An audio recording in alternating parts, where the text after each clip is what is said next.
Bem, bom dia, meus amigos. Eu estou aqui com a luz ligada na cozinha, mas ainda é porque é de noite lá fora. Está agora a amanhecer. Venho aqui para o vídeo do rescaldo da jornada 23, mas ainda vou dar aqui uma pincelada inicial sobre aquilo que se passou. Sobre aquilo que se passou esta semana. O que é que se passou? Nada. Absolutamente nada. Houve aquela salganhada no Estádio do Dragão e qualquer adepto do futebol em Portugal ficou à espera. Bem, agora vamos ter aí uma semana em que vão começar aí a surgir aí castigos. Finalmente alguém percebeu que aquela gente que está nos recintos desportivos está ali a mais. Vai começar aqui a haver vão ser criadas aqui por parte da Liga umas medidas, em vez de ser a porcaria do cartão do adepto, vão começar aqui a criar para castigar o adepto. Se calhar vão começar também a castigar os agentes do futebol que estão a mais no futebol. Não, continuamos, os agentes no banco continuam a levantar-se e a haver aquele excesso de números, como ainda se viu mais uma vez nesta jornada. Em cada decisão viu-se o Passos Ferreira Vizela foi um escândalo, ok? E momentos aqui e acolá de confusão. Continua-se a ver tudo isto no futebol português. Portanto, passa-se uma semana daqueles acontecimentos do Estádio do Dragão e continuamos a ter um presidente da Liga chamado Pedro Proença, continua a subir para o lado. Não se passa nada e a nossa Liga é um produto fantástico e somos campeões da Europa e temos os melhores agentes desportivos do mundo e temos o melhor jogador do mundo e temos não sei o que, não sei o que mais. E temos a seleção campeã da Europa e papapá e papapá e papapá e papapá. Esquecendo-se que entretanto os anos avançam e isto já não é assim tão evidente. Okay? Já não estamos em 2016, já não estamos em 2018, não estamos em 2020, estamos em 2022. Ok? E em 2022, desde que Proença lá chegou, a coisa tem piorado e nunca tem melhorado. Esta é que é a realidade. Em vários itens, e eu podia estar aqui a falar em vários sentidos diferenciados. Mas a realidade é que no capítulo da arbitragem é o farrobadó que vemos todas as semanas. Mais uma vez este fim de semana sai uma semaninha de competições europeias em que as competições europeias disfarçaram aquilo que aconteceu cá dentro a nível interno, e o que é que aconteceu cá dentro? Saíram os castigos. Aí conseguiram ser mais ou menos céleres. Mas os castigos, mais uma vez, tal como o critério da dupla de arbitragem no jogo do Dragão, que penalizou muito mais o Sporting, parece que nós é que somos muito mais os arruaceiros do que os outros. Terminámos o jogo com 3 ou 4 expulsões e o Porto com 2, do Marchezinho e do Pepe. Nós com 4, e mais o Carlos Fernandes, o médico, também foi expulso. Portanto, reparem bem nesta dualidade de critérios que eu falei que existiu no jogo, no capítulo disciplinar do Sr. João Pinheiro, e que depois existiu na atribuição dos castigos durante a semana. Só que isto, como houve competições europeias, eles pensaram, bem, aqueles gajos do Sporting vão estar mais preocupados com o jogo com o City e o jogo europeu do que o que se passa cá dentro. E vamos aqui aproveitar e vamos lixá-los outra vez porque o Varandas falou muito.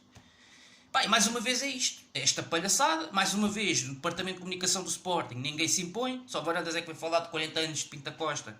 Tirar assim uma bacalhoada para o ar, uma broa, para ver se alguém apanha. E não é objetivo. Não é objetivo e não fala do estado atual das coisas. O que é que me interessa o que aconteceu há 10 anos? Nada, zero, bola. Há 10 anos o Porto dominava e era a melhor equipa em Portugal. Ponto. O que é que me interessava aquilo que se passou há 10 ou há 20 anos? O que me interessa é o que se passa hoje. O que se passava neste jogo, que era disso que o presidente do Sporting tinha que falar. Não. Da arbitragem. Porquê é que ele não fala dos árbitros? É que estes presidentes dos clubes parece que estão de pés e mãos atadas e que não podem falar de arbitragens. O ano passado, o presidente do Futebol Clube do Porto, Pinta Costa, depois daquele jogo em Braga, da Taça de Portugal, da primeira mão, da meia-final, veio a público dizer basta, basta, basta, basta. Rui Costa, depois, agora há 2 ou 3 jogos, basta, basta, basta. E o presidente do Sporting, mas sempre olhando para a questão da arbitragem. O presidente do Sporting fala de 40 anos de Pinta Costa e não é mais incisivo. Eu acho que ele devia ter falado da questão do Pinta Costa e destes 40 anos, ok. Mas depois tinha que ainda por cima, não falando Ruben Amorim, no final do jogo, Varandas tinha que dar mais explicações, tinha que prolongar mais o discurso. E tinha que falar inclusive das arbitragens. Porque as arbitragens são realmente aquilo que prejudica o Sporting. Já o ano passado nos quiseram tirar um campeonato com arbitragens que... Epá, é sempre a mesma coisa, ok? E os árbitros vão para campo e gozam literalmente com a nossa cara. Vá lá que conseguimos ter um jogo com o Estoril em casa em que tivemos uma expulsão do adversário nosso. Finalmente, né? Porra, conseguimos ver isto. Não é só os jogadores nossos a serem expulsos, dos outros também conseguimos ver. Finalmente os árbitros também conseguem perceber aquilo que nós percebemos.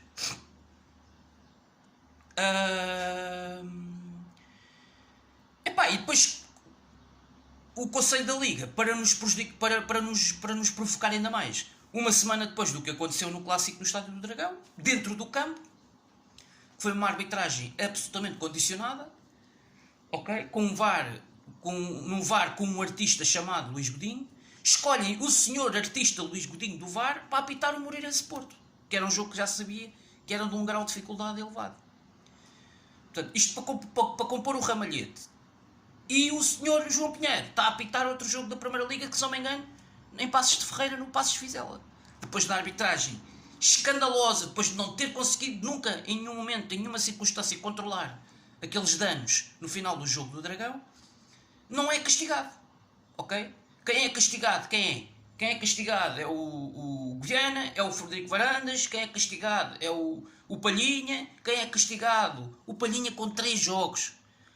Eu pergunto, o que é que o Palhinha fez para levar um castigo de 3 jogos?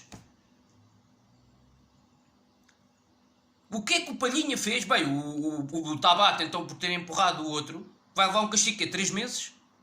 Vai falhar o resto da época? O Pepe, por ter quase esganado o Viana, vai levar o quê? Não vai jogar mais na carreira dele? Epá, porra! O Palhinha, o que é que o Palhinha fez para levar 3 jogos de castigo? Pois estes castigos não se percebe. Ninguém do Sporting vem falar destes castigos, mas que raio de castigos são estes? Ok? É que dá a ideia que nós somos mais arruaceiros do que os outros, que o próprio Porto, que todas as semanas é estas provocações constantes. Epá, eu francamente não consigo entender isto. Não consigo entender. Esta gente baseia-se no quê? Ok? Qual é o critério dos castigos? Da aplicação dos castigos? Isto tem que ser claro. Ok? Alguém do Sporting tem que exigir. Porquê que o Palhinha leva 3 jogos? E porquê que o Marchezinho não leva 3 jogos? Pá, eu tenho que perceber os critérios. Eu tenho que entender os critérios. O que é que o Luís Gonçalves... Como é que o Luís Gonçalves não é castigado? É inexplicável. Ok? Posto isto, tivemos um jogo europeu a meio da semana. À parte desta questão das arbitragens e deste discurso que eu acho que isto vai passar mais 1000 anos e vamos continuar a falar disto no futebol português, pelo menos enquanto Pedro Proença for presidente da Liga, não tenho grandes dúvidas disso. Pá, depois temos a realidade europeia. Aquilo que é as questões que falamos aqui muito no plano interno, da falta de intensidade, do tempo útil de jogo, dos bancos e das equipas que não têm tantos argumentos como as mais fortes na Liga, passarem o tempo a atirar-se para o chão, a perderem tempo. Já tínhamos visto no início da época, já tínhamos falado aqui disso, quando tivemos aquele Sporting Marítimo em Alvalade, que o Marítimo estava tudo menos interessado em jogar a bola. E isto já aconteceu com o Marítimo no início da época. E nós estamos na segunda volta e continuamos a falar disto, ok? Não há tempo útil de jogo. Mas o que eu pergunto, num espaço de 4 meses, 5 meses, o que é que se fez? O que é que se fez? Para se mudar isto? Para se alterar isto? O que é que, mais uma vez eu digo, o que é que faz Pedro Proença? O que é que faz quem gere a questão, a pasta da arbitragem do Conselho da Liga de Disciplina? Para alterar estas situações. Os árbitros têm que criar um livro com regras explícitas. As coisas têm que ser claras. Tem que ser definido um rumo. Tem que ser definida um plano de regras para se perceber, para se implementar isto nos jogos, para se perceber esta evolução, esta mudança no futebol português. Porque isto está a prejudicar inclusive as nossas equipas lá fora, ok? Nós depois chegamos à Liga dos Campeões, à Liga Europa, não conseguimos acompanhar o ritmo dos outros. Porque estamos habituados à Liga Portuguesa, em que se faz todos os estratagemas para não se chegar à bola. Ainda ontem o Portimonense, no jogo nos Açores, a primeira parte é ridículo. Os jogadores a atirarem-se para o chão, levam um toquezinho, um encostozinho, caem e atiram-se para o chão. Depois nós chegamos lá fora à Liga dos Campeões, um jogador nosso encostado vai para o chão, o árbitro não apita falta nenhuma. Todas as semanas na Primeira Liga, há 2 jogos por semana, joga-se a um ritmo alucinante, com uma intensidade de jogo. Nós aqui não suportamos. Por isso é que o Porto perde com o Chelsea, por isso é que o Porto leva 5 do Liverpool, o Sporting leva 5 do City, e vamos continuar. Ok? Tirando talvez hoje em dia, talvez com o Manchester United, qualquer equipa nossa de topo era capaz de se bater. Neste momento, com todas as outras equipas top 3 em Inglaterra. Impossível. E portanto, o que nós vimos em Alvalade foi uma equipa que andou a jogar à rabia e o City vai brincar. Mesmo saiu o Grealish, mesmo saiu o Gabriel Jesus. Repare-se, 2 gajos que se calhar no Sporting eram titulares. Lá está. E depois é a diferença de orçamentos que eu já aqui falei. Estava a falar com um amigo meu no dia do jogo, onde já estávamos a levar 4 ou 5. E nós estávamos a falar da questão um clube que é gerido por uma SAD, as regras e o controle apertado que tem, e um clube que é gerido por um dono que chega lá e faz aquilo que quer e injeta ali dinheiro. E lá está a diferença entre alguém que vem que assume a presidência de um clube sem essas regras apertadas e cheio de dinheiro, um milionário, a diferença do multimilionário que chega, pega e faz daquilo que quer, ok? E injeta ali dinheiro, investe, contratam os jogadores que querem, vão ao Bayern, vão contratar jogadores, vão ao Liverpool, contratam jogadores, vão ao Chelsea, contratam jogadores, vão ao Real Madrid, contratam jogadores. E o City, os maiores talentos que aparecem em vários clubes de topo na Europa, eles vão lá e vão buscá-los. Porque, tal como o Paris Saint-Germain acontece em Paris, são 2 clubes atualmente no plano de futebol europeu que têm hoje uma força que tem a ver com o capital que têm, com o aspecto financeiro, que é muito diferente de outros 3 ou 4 clubes de topo do futebol europeu. E estes clubes, nós todos sabemos que há 10 anos atrás não tinham esta expressão, não tinham esta dimensão no futebol europeu. E isto aconteceu porque foram clubes que hoje são dominados por sheiks que chegaram ali e que impuseram a sua lei. E são clubes de 600, 800 milhões, 1000 milhões, 2 bilhões de euros. Ok? E contra isto nós não podemos fazer nada. O Sporting vai tentar discutir uma eliminatória, mas leva 4 ou 5. Porque eles vão buscar os melhores treinadores, os melhores preparadores físicos, os melhores jogadores, e nós podemos fazer o quê quanto a isto? Nós, o jogador mais caro que contratámos foi 16 milhões, o Paulinho. O dinheiro faz muita diferença nas equipas. Nós, o Sporting, eu faço sempre este exercício, okay? Nós nos últimos 10 anos, quantos presidentes tivemos que vieram com promessas, que tinham dinheiro e no final do dia fomos a fazer as contas e não vinham com dinheiro nenhum? Que tinham muito dinheiro para investirem no clube, para tornar este clube mais capacitado do ponto de vista financeiro. Nada disso aconteceu. Não passaram de falsas promessas, ok? E portanto os nossos clubes de topo em Portugal não estão a ficar cada vez mais ricos, estão a ficar cada vez mais pobres. E a riqueza destes clubes tem a ver, sobretudo e essencialmente, com a sua capacidade de formação. Não tenhamos ilusões. Nós não somos autossuficientes financeiramente, com capital suficiente, para ir ao estrangeiro e ir comprar os melhores jogadores. E portanto, o City joga muitíssimo à bola, e a diferença, por exemplo, eu estou a ver o exemplo prático, o Barcelona. O Barcelona, ao dia de hoje, se calhar já não perdi com o Benfica. Porque o Barcelona neste momento está a jogar muito mais à bola do que estava a jogar há 2 meses. Mas, por exemplo, há equipas em que isso não se notou muito. O Ajax vai defrontar hoje o Benfica. É um exemplo. Ou, por exemplo, o City. O City não se nota muita diferença de novembro, dezembro para agora.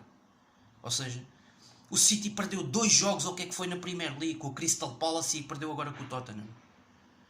E teve depois um empate ao outro, e de resto tem vitórias na Liga Inglesa. Portanto, tem uma supremacia ao nível de um Liverpool no campeonato interno. E depois, na Liga dos Campeões, acho que perdeu um jogo com o Paris Saint-Germain, e acho que perderam, se não me engano, outro. Perderam outro com o Leipzig. Dá-me a impressão. Portanto, se formos a fazer as contas todas, o City perdeu 2 ou 3 jogos esta época. E está a competir numa Premier League. Mas o City tem condições. Eu estava a ver. Nós estávamos a ver. O City estava a ganhar 4-0 em Alvalade. E às tantas, saca do banco Gundogan. Não tinham para este jogo Grealish, nem por exemplo, o brasileiro, o Gabriel Jesus.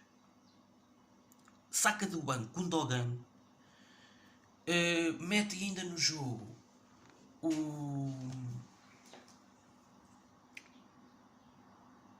na segunda parte, quando já estão a ganhar ali 4-0 e já estão quase ali na brincadeira, mete lá outro gajo, agora não lembro o nome, Fernandinho, acho eu. Mete o Fernandinho. Portanto, tem esta capacidade de 11 inicial e de banco que nós não temos. E portanto, essas grandes diferenças financeiras, ok?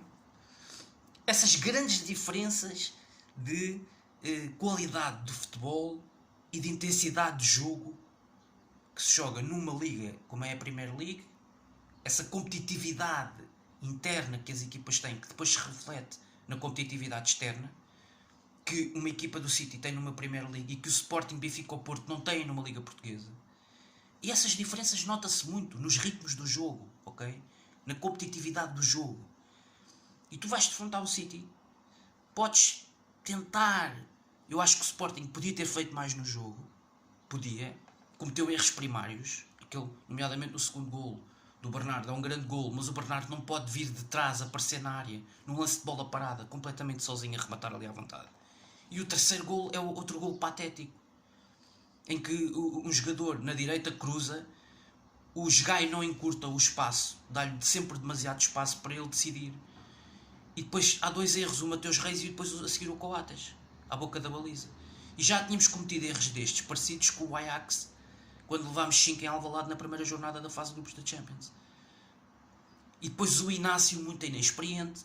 Portanto, nós notamos que a este nível, tu precisavas ter uma linha defensiva com muito mais experiência. Se calhar aquilo que o Benfica tem, e que nós não temos. E que nestes grandes momentos, nota-se, quem tem estofo, quem tem andamento de Champions, bem, notou-se outra coisa muito clara. Eu no dia a seguir ao Sporting tive a curiosidade de ver o Salzburgo com o Bayern. É verdade que o Bayern não está no momento de forma do City. Acho que isso é óbvio. Mas ainda agora na Liga Alemã começou a perder e deu 4. O Bayern está a viver muito períodos de jogo, mas mesmo assim, sem jogarem grande coisa, conseguiram empatar ali no fim. É verdade que depois ali a dada altura podem levar com o 2-0 com o Salzburgo. E o Salzburgo não tem um plantel extraordinário. O Salzburgo não tem grandes craques, mas tem uma coesão coletiva de jogo muito interessante. E tem um ou outro jogador que se destacam individualmente no meio daquele coletivo, muito forte. Mas é uma equipa que sobretudo se distingue pela sua capacidade coletiva de jogo, ok? Pela sua intensidade e pela sua concentração nos momentos chave do jogo. E isso notou-se com o Bayern. E só assim é-se capaz de travar uma equipa desta dimensão. Com estes momentos de concentração nos momentos-chave do jogo e com esta capacidade muito forte coletivamente. E eu sinto que o Sporting já foi muito mais forte coletivamente o ano passado do que tem sido este ano.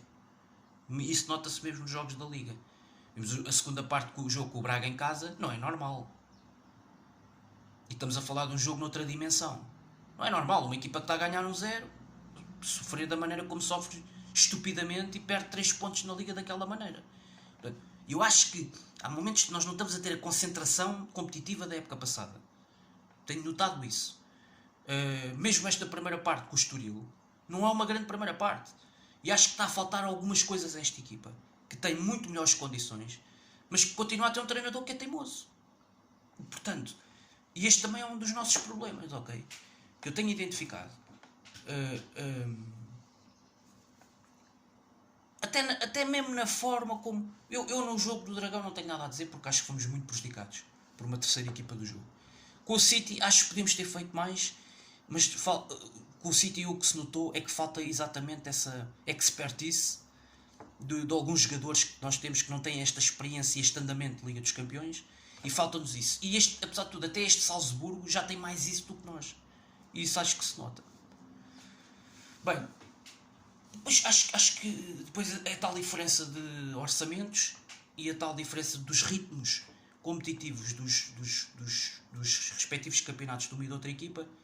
Acho que também tiveram uma quota parte de grande influência neste jogo da Liga dos Campeões em que levámos 5-0. Nós não levamos com o Ruben Amorim 5-0 muitas vezes durante a época desportiva. E só levamos 5-0. De facto, de equipa, este ano, o ano passado não, levámos 4-5, ou o que é que foi, de um ASC, que é uma equipa, vamos ser francos, uma equipa muito fraquinha, né? E que eu, para mim, custa muito mais perder, levar 4 de um ASC do que estar a levar 4 ou 5, se calhar, de uma equipa de topo da Europa que tem muito melhores jogadores e que é muito mais poderosa e que é um verdadeiro candidato a ganhar a Champions. Custa muito mais nesse aspecto, se olharmos para isso desta maneira. Agora, também devo dizer que não acho, portanto, acho que também há formas de poder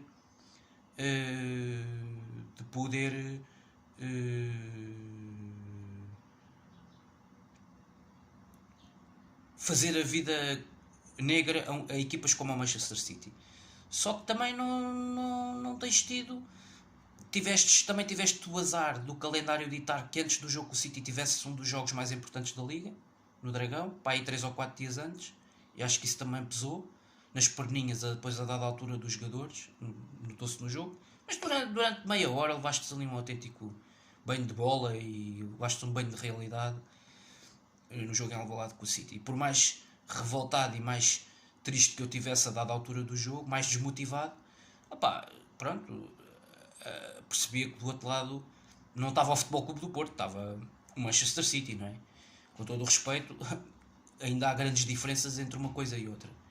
E portanto, é virar a página. Às vezes há derrotas destas que, pronto, são complicadas de digerir em clubes grandes, porque nós somos um clube grande, um clube que foi campeão na época passada, e portanto não podemos ficar propriamente muito contentinhos e alegres de levar 5 do City em casa. Portanto, e é normal essa reação que possamos ter. Mais tristes e cabisbaixos. Agora é preciso isso sim fazer uma reflexão sobre aquilo que aconteceu e depois tentar modificar muitas coisas nesse aspecto depois no tal plano de jogo. Dito isto, porque já me estou aqui a alongar demasiado com a análise ao jogo de City, passar à jornada 23, e a jornada 23 trouxe-nos uma vitória. Regresso às vitórias, já estávamos há 2 jogos sem ganhar e era necessário uma vitória na Liga Portuguesa, porque esse é o nosso objetivo, porque esta sim é a Liga, é o objetivo principal, o primeiro ou o segundo lugar da Liga Portuguesa, na pior das hipóteses o segundo, porque eu penso sempre no objetivo de conquista do título, do bicampeonato, e eu acredito que ainda é possível porque ainda faltam muitas jornadas, e o Futebol Clube do Porto, como se viu mais uma vez em Moreira de Cónegos, está claramente a ter uma quebra e uma baixa de produtividade. E eu creio que os adversários começarem a dar tudo como dão contra o Sporting, contra o Porto, vão mais cedo ou mais tarde tirar pontos ao Porto. Portanto, eu estou plenamente convicto. Para lá de eu achar que o calendário do Porto volta a bater nessa tecla, é muito pior do que o nosso na segunda volta. E portanto eu acho que isso mais cedo ou mais tarde vai-se acabar por fazer-se sentir. Acho eu. E depois há a tal questão também europeia do Porto, que o Porto ainda está na Liga Europa e nessa competição o Porto tem mais chances de seguir em frente do que nós na Liga dos Campeões contra uma equipa como o City. Já para não falar da questão do outro problema que eu estava aqui a lembrar-me há bocado, e que não falei aqui, que é do sorteio, do erro técnico que houve no sorteio, que esse foi o nosso principal problema. Foi aquela repetição de sorteio da UEFA, que eu nunca tinha visto um sorteio da UEFA ser repetido daquela maneira. E primeiramente dava-nos uma Juventus que ontem empatou com o Villarreal em Espanha e que nos dava muito mais chances de discutir a eliminatória, porque a Juventus não está num nível nem sequer aproximado do Manchester City, nem sequer próximo, ok? Embora também tenha jogadores individualmente de grande qualidade, mas coletivamente não é uma equipa tão forte, e o ano passado viu-se contra o Porto.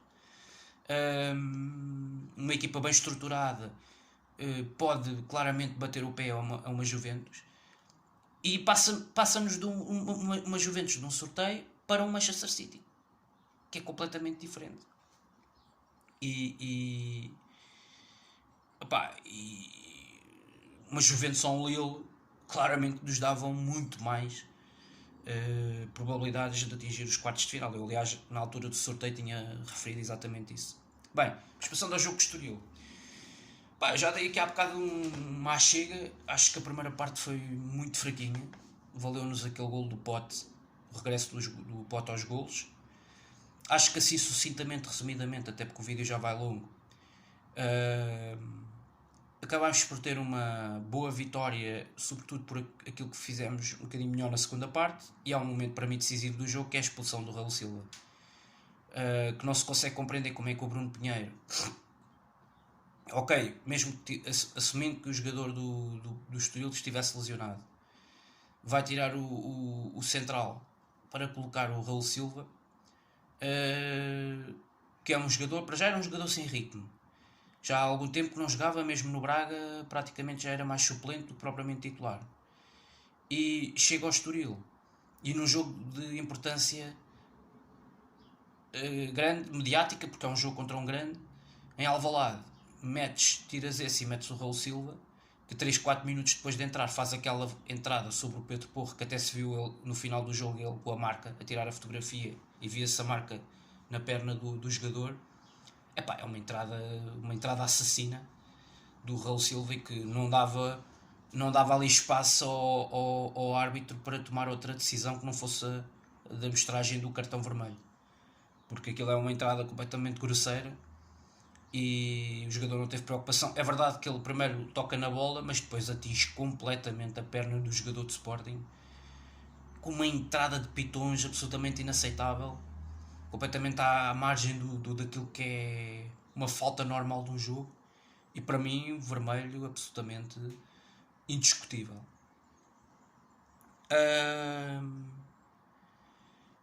Um vermelho indiscutível que nos, no fundo, um bocadinho à semelhança do que já tinha acontecido com o Portimonense no fim da primeira volta, a expulsão dá-nos realmente,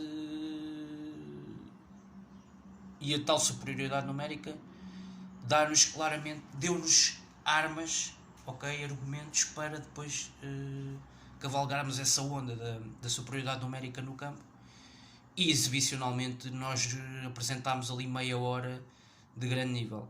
Por exemplo, ao contrário do Benfica no Bessa, que apresentou meia hora de péssimo nível, nós apresentámos meia hora em casa com o Estoril a jogar contra 10 de altíssimo nível. Muito bem o Ruben Amorim quando mete em campo o Daniel Bragança e o Slimani, que acho que são duas alterações que ajudaram a trazer um pouco mais de capacidade ofensiva à equipa no último terço, que acho que nos faltou muito na primeira parte. Tivemos um jogo muito pouco criativo.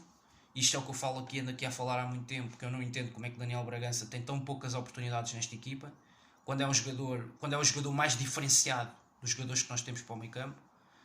Acho que tem muito pouca utilização no jogador com esta qualidade.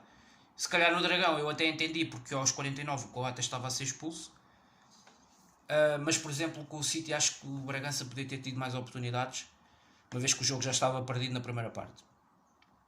E acho que estes são jogos em que nós temos que ver estes jogadores no alto nível de exigência contra as grandes equipas, e não é sistematicamente eu vou ver o Bragança contra os Vizelas da vida, contra os Marítimos. Não, eu tenho que ver o que é que vale o Bragança, porque nós para o ano provavelmente um dos dois médios que nós temos não vamos ter na próxima temporada, o Palhinha ou o Mateus Nunes, Pelo menos um deles não teremos. E, portanto, nós temos que contar depois com as outras alternativas que temos. E, portanto, eu acho que o Ruben Amorim tem uma dificuldade que eu ainda não percebi muito bem qual é. Já desde o ano passado eu percebi isso com o Gonçalo Plata, que é os jogadores que têm mais criatividade e mais qualidade técnica, que trazem mais esse perfume ao jogo. São jogadores que praticamente não contam com o Amorim. Contam muito pouco para o 11 inicial da equipa. E eu acho que esta equipa de Sporting torna-se muito pouco criativa. Ok? Porque depois o Sarabia e o Pote têm capacidade criativa. Têm qualidade técnica com bola no pé. Mas são jogadores lentos. Não são jogadores muito rápidos. E portanto esta equipa, ontem também não jogou o Nuno Santos mais uma vez. Só entrou na segunda parte. Portanto esta equipa torna-se muito pouco previsível. Torna-se muito pouco imprevisível. É muito previsível nas suas dinâmicas, nas suas ações, nos seus movimentos. E depois faltam os tais jogadores que tecnicamente mexem com o jogo. E portanto, isso aliada a questão da expulsão do Raul Silva naqueles 3, 4 minutos que ele teve em campo, e o facto de Estoril ficar ali a jogar com 10, aliado às entradas da criatividade que depois o Daniel Bragança conseguiu trazer ao meio campo e ao jogo, e uma capacidade de transportar e levar mais jogo para a frente que um Slimani tem, um avançado com características diferentes do Paulinho, trouxe o Sporting para um outro patamar do jogo, que era aquilo que nós estávamos a perceber na primeira parte. Estávamos com dificuldades de fazer. Acho que a primeira parte temos muito pouca criatividade. Eu acho que o Mateus Nunes é um jogador fantástico, excepcional, tem feito uma temporada absurda, mas há momentos do jogo em que Mateus Nunes tem que largar a bola mais cedo. Há momentos do jogo que o Mateus Nunes tem que fazer a ligação de jogo com os colegas de equipa mais rapidamente. Não pode ficar demasiado agarrado à bola. Ok? Falta ao Mateus Nunes, na minha opinião, corrigir esta questão. Agarra-se demasiado à bola e há momentos em que tem que soltar a bola. E depois, nos jogos em casa, eu já disse isto aqui na primeira volta, ao longo dos rescaldos aqui da primeira volta. O Sporting em casa não pode jogar com palhinha.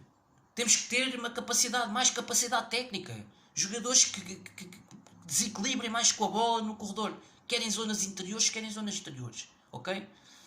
E tu tens Sarabia e Pote, que são jogadores muito iguais, que não são jogadores muito fortes no despique individual, 1 contra 1.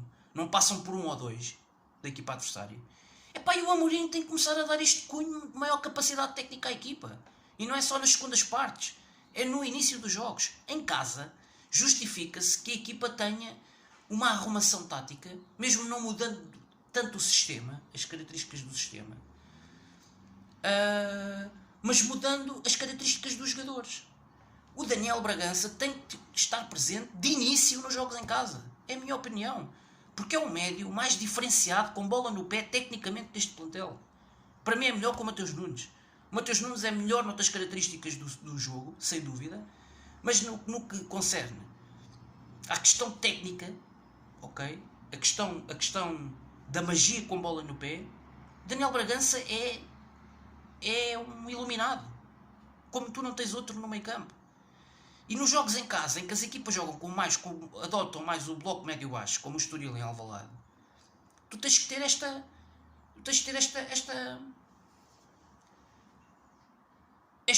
inteligência de analisar o adversário e de analisar aquilo que o jogo necessita naquele momento. Porque tu, ok, chegas ao intervalo a ganhar 1-0, mas é muito pouco. Tiveste muito poucas ações em que obrigasse o Estoril a desequilibrar-se no seu processo defensivo. Muito poucas. E aconteceu aquela, muito porque o Porro desequilibra na direita, e de facto, uma coisa é quando joga o Porro, outra coisa é quando joga o Gaio, não é? Nós também temos esse problema nos laterais. Epá, e na segunda parte, eu acho que a segunda parte é onde claramente fazemos a diferença. Acabamos por ganhar 3-0 num jogo onde eu acho que globalmente, isso nem sequer há discussão, fomos muito superiores ao Estoril em quase todos os momentos do jogo. No Estoril, o melhor jogador na primeira parte ainda conseguiu ser o Artur Gomes e o Chico Geraldes, que apesar de tudo, enquanto o Francisco Geraldes conseguiu ter um pouco mais de bola ali em zonas interiores e conseguiu ter estofo andamento, capacidade física, eu acho que o Estoril teve metido no jogo e teve ali alguns momentos interessantes. Na segunda parte, quando o Chico Geraldes começa a desaparecer daquelas zonas, daquelas ações do jogo, eu acho que ele aí devia ter metido logo o Romário Baró. Porque eu tenho alguma dificuldade em entender como é que o Romário Baró não tem mais minutos nesta equipa do Estoril. Porque uma coisa era eu perceber isso no Futebol Clube Porto, no contexto de Porto. No contexto de Estoril não entendo. Um jogador que é completamente diferenciado, na minha opinião é muito melhor que o Rosier. Não consigo compreender um jogador de formação de Porto como é que chega ao Estoril e não é titular de caras no meio campo do Estoril. Portanto, e como é que este jogo em Alvalade o Romário Baró só entra praticamente aos 80 minutos com o jogo já perdido. Portanto, não consigo entender, muito sinceramente. O melhorzinho conseguiu. E na segunda parte, eu acho que não houve ninguém do Estoril propriamente que se tivesse destacado. O Dani Figueira fez mais um jogo daqueles horríveis, porque é um guarda-redes realmente na baliza é um perigo.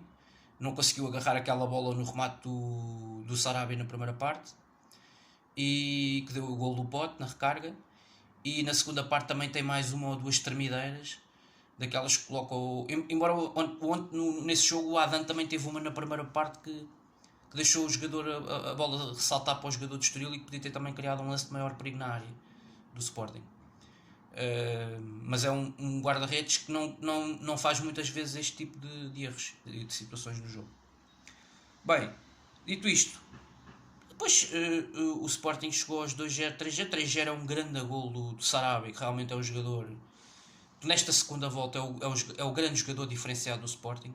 Aliás, nesta época, desde que ele começou a afinar, para mim é o melhor jogador do Sporting esta temporada. Com muita distância, acho que o Pote não está ao nível do ano passado, nem de perto nem de longe. Mesmo olhando até para o contexto coletivo da equipa, acho que o Pote não está ao nível do ano passado, e no seu contributo individual também não. E portanto, o seu contributo ao nível de gols e de assistências também não. Mesmo assim, é um jogador que tem já um. Mas isso já era um bocadinho como o Pizzi no Benfica, nos melhores anos do Pizzi, que tem sempre um contributo expressivo ao nível. Mesmo não estando a fazer uma grande época, mas ao nível de golos é quase sempre 2 dígitos de golos por temporada. Isso é uma característica que o Pote tem, e agora volta que não volta lá aparece e faz o seu golito. Nota para a jogada do segundo golo, que é uma jogada já muito parecida com algumas que nós tivemos no Estádio do Dragão quando nos colocámos em vantagem por 2 golos. Jogadas pela esquerda muito bem ensaiadas, o calcanhar do Paulinho é excelente, e a incursão pela ala esquerda, da ala de esquerda para o meio do Mateus Reis também é fantástica. Ali nessa fase o Estoril já estava praticamente descrente, não é? Era uma equipa que já estava a baixar muito mais as linhas, e foi assim que o Sporting conseguiu encontrar o espaço para o 2-0. O 2-0 do Mateus Reis, que claramente nos tranquilizou. Já tinha sido assim um bocadinho também na altura no jogo com o Famalicão em casa. E portanto acho que acaba por ser uma vitória boa, num jogo onde eu penso que quem se volta a destacar mais é o Sarabia, porque ele acaba por estar ligado ao primeiro golo. Para mim é o homem do jogo, e porque é ele que faz aquele primeiro remate que obriga o Dani Figueira a defender para a frente, e depois basicamente é ele que faz a assistência para o golo do Pote, e depois é ele que pega na bola, e no terceiro golo uma excelente menção honrosa nesta exibição desta segunda parte da equipa para o Slimani, que eu acho que entrou muito bem no jogo, e o Dani Bragança também, na tal capacidade criativa e com bola no pé, de condução de jogo que ele consegue dar à equipa no meio campo, a tal luz, a tal iluminação que ele consegue dar ao jogo da equipa. E depois, sobretudo em zonas interiores, mas ele também consegue fazer jogo em espaço exterior, portanto, nas alas, nos corredores laterais. E depois tem a ver com a consistência defensiva, que mais uma vez a equipa demonstrou ter neste jogo, mesmo sem o seu capitão outra vez. Mais um jogo em que não conseguimos ter coatas. E depois tem a ver com a qualidade individual dos jogadores. E o Sarabia naquele gol fantástico, aquele momento aos 80 minutos, que acaba por matar o jogo 3-0, e esse gol, esse momento do jogo já foi muito mais para o adepto também festejar, e para a fotografia e para o aplauso, E foi mais já por aí, porque 2-0 já era um resultado que era suficiente para garantir os 3 pontos e para garantir uma exibição que acabou por ser muito agradável, sobretudo na segunda parte. Agora a primeira parte eu acho que ficou um pouco a desejar. Podíamos ter feito um bocadinho mais, mas eu relembro que já a primeira parte com o Famalicão também não é extraordinária e tu entras aos 4 minutos a ganhar 1-0 com penalti. Portanto, para mim o pior em campo, já agora o melhor em campo achei que era o Sarabia, para mim o pior em campo devo já dizer que é o Raul Silva do Estoril. Como é que é possível um jogador que está a 3 ou 4 minutos em campo, num lance na linha lateral, repare-se, um defesa central, num lance no meio campo, praticamente na linha divisória do meio campo, num enfiamento do círculo do meio campo, junto aos bancos, na linha lateral, ele faz uma entrada daquelas sobre o Pedro Porro. Como é que é possível? Na disputa de um lance absolutamente normal, ali junto à linha lateral, o Sporting não vai criar perigo ali. E o Raul Silva tem uma entrada destas, para mim, claramente tem que entrar logo para ser. É que o pior em campo nem pode ser outro jogador. Por muito que a gente possa aqui analisar e dizer, é pá, aquele ou o outro, ou não sei quantos. Não, quer dizer, o pior em campo só pode ser o Raul Silva. Quer dizer, tem uma entrada. E eu acho que também o treinador do Estoril tem muita responsabilidade nisso. Um jogador praticamente não conta contra as outras equipas e vai jogar contra um Sporting em Alvalade. Quer dizer, eu acho que o Bruno Pinheiro também está com algumas dificuldades neste plantel este ano. Porque tem um 11 inicial interessante, mas depois tem muitas dificuldades ao nível do banco, de soluções que venham do banco. A verdade é essa, o Estoril também não tem. Já teve, até acho que o Estoril já jogou melhor esta temporada do que está a jogar neste momento. E os resultados também refletem um pouco isso. Mesmo a vitória com o Tondela em casa na última jornada já tinha sido uma arrancada quase a ferros. Dito isto, sucintamente, resumidamente, fiz aqui o rescaldo necessário deste jogo com o Estoril, em casa, 3-0, uma boa vitória. O regresso às vitórias na Liga é muito importante, 57 pontos, estamos a 6 pontos do nosso rival, mantemos a diferença porque o nosso rival realmente é completamente levado ao colo, com arbitragens inexplicáveis. Eu não consigo entender, para mim o lance mais polémico da jornada é aquele lance no final da primeira parte, aquela pseudo-falta marcada sobre o Fábio Cardoso que não existe, e de um pontapé de penalti a favor do Moreirense que é claro, cometido pelo Uribe, e seria o segundo cartão amarelo e ele iria para a rua, e o Porto ficava a jogar com 10 a segunda parte toda. Conseguem transformar aquilo num livre indireto a favor do Futebol Clube do Porto, e portanto é uma dupla penalização para o Moreirense, que ficava a jogar contra 10 e que tinha ali a chance clara de empatar o jogo no fim da primeira parte, no momento chave importantíssimo do jogo. Mais uma vez o habilidoso do VAR, o senhor Luís Godinho, e o árbitro principal do João Pinheiro deste Moreirense Porto conseguiram continuar a habilitar o Futebol Clube do Porto para continuar a vencer na Primeira Liga, mas mesmo assim a jogar 11 contra 11,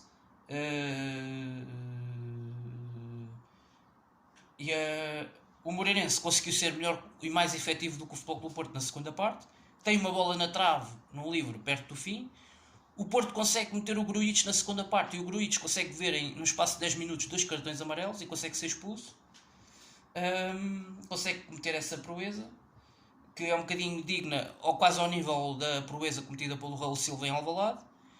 E depois, não obstante isso, o jogador do Moreirense ainda consegue fazer pior do que os outros dois. No mesmo lance consegue ver 2 cartões amarelos.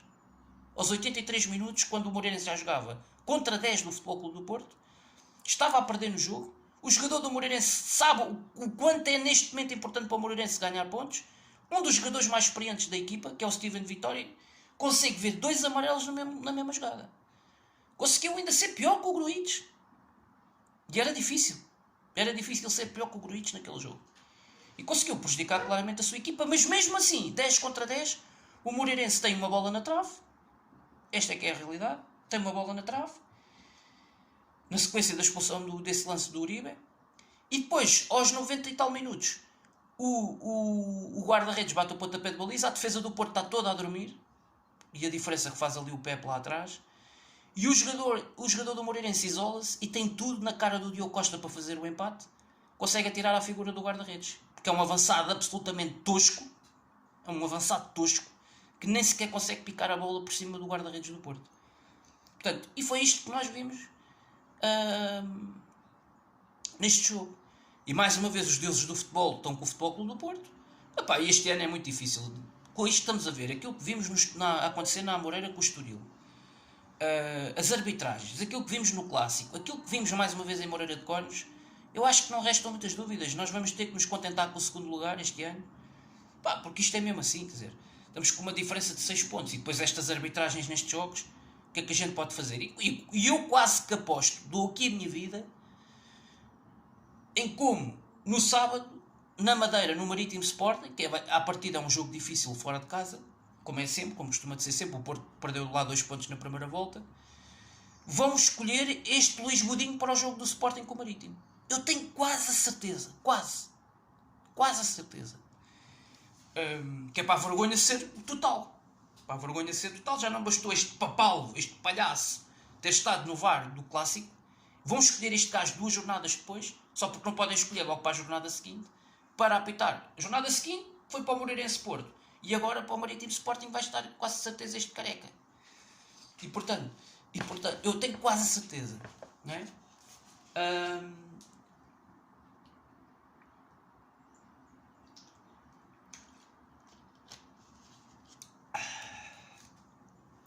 Pá, e dito isto, é assim que nós temos que ir. Pelo menos nós conseguimos aqui ganhar mais 2 pontos em relação ao nosso outro rival na Liga Portuguesa.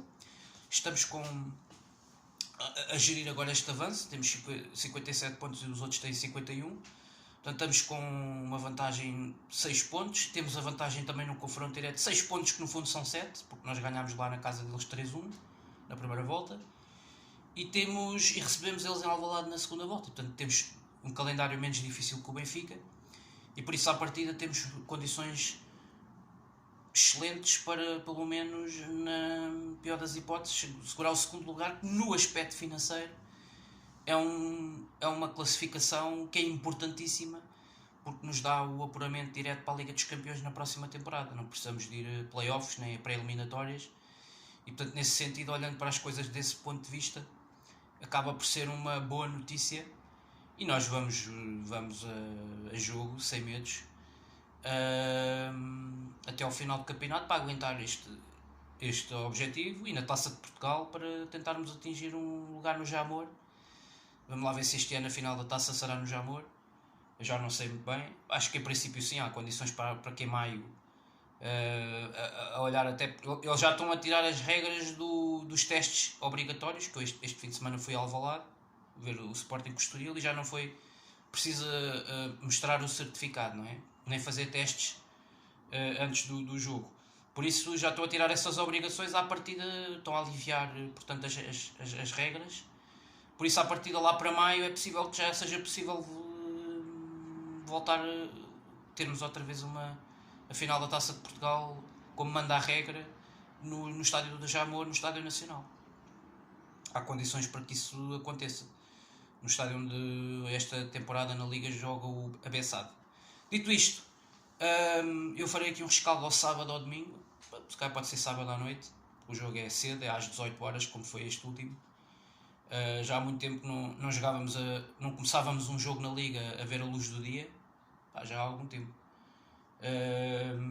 Também agora os dias vão começando a ficar maiores. E vamos ter aí um jogo com o Marítimo, na Madeira. Um jogo difícil à partida, mas onde eu acho que o Sporting é completamente favorito. E neste momento o Sporting sabe que não pode perder pontos. Não vamos ter Sarabia, que é uma baixa de peso, mas vamos ter o regresso do Coates na defesa, que é importante. E com certeza eu acredito que o Nuno Santos e o Pote podem dar respostas. E ainda temos Edwards, Slimani, que são jogadores que cada vez estão a compreender melhor aquilo que o treinador lhes pede. E são jogadores igualmente de grande qualidade e jogadores diferenciados com bola. Dito isto, agradeço a todos por me acompanharem mais uma vez neste vídeo do rescaldo. Espero que gostem e que partilhem e que mostrem aos vossos amigos estes vídeos de rescaldo que habitualmente faço semanalmente do Sporting. Eu só foco no Sporting, que é o meu clube, obviamente. Os outros não me interessam. Me interessam já agora se perderem e empatarem, que é muito melhor para nós. mas essencialmente o foco é o nosso clube e eu espero que a gente agora tenha aqui uma série de vitórias seguidas que nos permita, inclusive é com o Futebol Clube Porto na Taça de Portugal, que nos permita olhar para o futuro com bons olhos. Já conquistámos 2 títulos e vamos à procura de conquistar mais. Até ao final da época, em maio, tudo é possível e nós acreditamos sempre. Portanto, desejo a todos um resto de uma boa semana e viva o Sporting, saudações leoninas. Logo à noite vamos ter um grande jogo de Champions entre o Ajax e o Benfica e eu diria que para o Benfica é uma autêntica final, porque o jogo na Holanda será 30 vezes mais complicado do que à partida será o jogo de hoje na Luz. E portanto hoje é onde o Benfica tem mais possibilidades na eliminatória de poder discuti-la e de mantê-la viva para a segunda mão em Amsterdão. Dito isto, muito obrigado a todos, saudações leoninas e viva o Sporting.